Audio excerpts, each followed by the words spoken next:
بسم الله الرحمن قل هذه سبيلي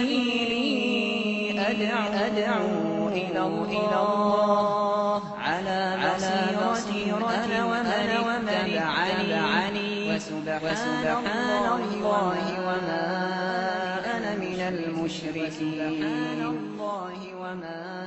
القناة السلفية ضد التفرق والحزبية تقدم لكم هذه المادة.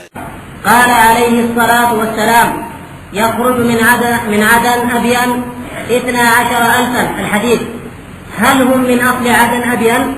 هل هم ماذا؟ هل هم من أصل عدن أبين أم أنهم يجتمعون في عدن أبين ثم يخرجون؟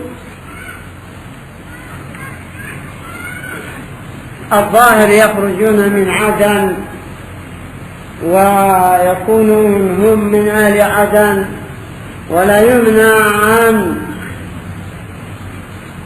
يخرج معهم من عقيدتهم، لكن ليسوا بجماعة الفساد. فليبلغ الشاهد الغائب الذين يلقمون المسلمين في المساجد والذين يريدون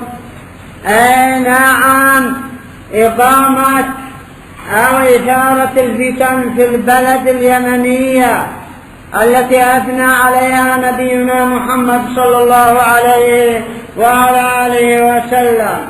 فلستم بهم، لستم بأولئك يا جماعة الفساد، أنتم مفسدون فاسدون.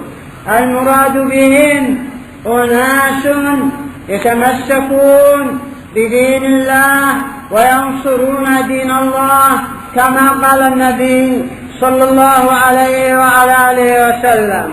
أما جماعة الفساد فأي نصر قد حصل لهم من بدء فسادهم إلى الآن.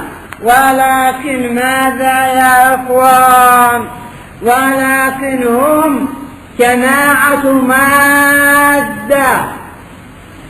بعضهم قد أصبح جواسيس العلي عبد الله الصالح، صحيح يا إخوان، وبعضهم قد أصبح من الفنادنة بعدما كانوا جماعة الجهاد ونعم وأراد إلى زندقا وقطعت